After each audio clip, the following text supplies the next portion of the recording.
मुंबई पुणे द्रुतगती महामार्गालगत वनविभागानं लावलेली झाडं अज्ञात व्यक्तींनी कापल्याची घटना समोर आली आहे। जवळपास 100 ते 150 मीटर पर्यंत लावलेली ही झाडं एका रात्रीत तोडण्यात आली आहेत। या प्रकारामुळे वनविभाग खडबडून जागा झालाय।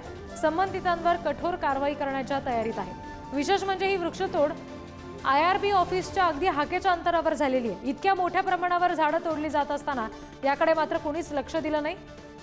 IRB यंत्रणा आणि महामार्ग प्रशासनाच्या निष्काळजीपणामुळे पर्यावरणाची मोठी हानी झाली आहे। तसंच महामार्गालगत असलेल्या फलक दिसत नाहीये, त्यामुळे झाडांची कत्तल झाली असल्याचं वनपाल यांच्याकडून सांगितलं गेलं।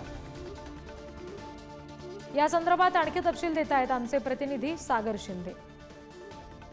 सध्या मी लोणावळा शहरातून जाणाऱ्या मुंबई पुणे द्रुतगती महामार्गावरती आहे आणि आपण या ठिकाणी पाहू शकतोय मुंबई पुणे द्रुतगती महामार्गाच्या बाजूलाच या ठिकाणी मोठ्या प्रमाणात MSRDC असेल किंवा वन विभाग असेल यांच्या वतीने मोठ्या प्रमाणात झाडं लावण्यात आलेली आहेत।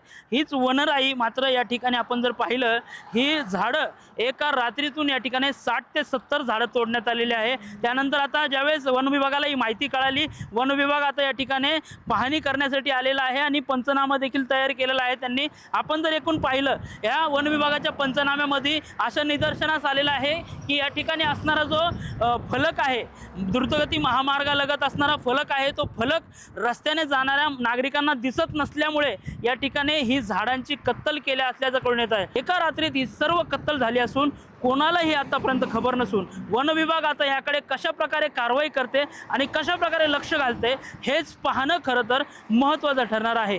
पुढारी न्यूजसाठी मी सागर शिंदे, मावळ।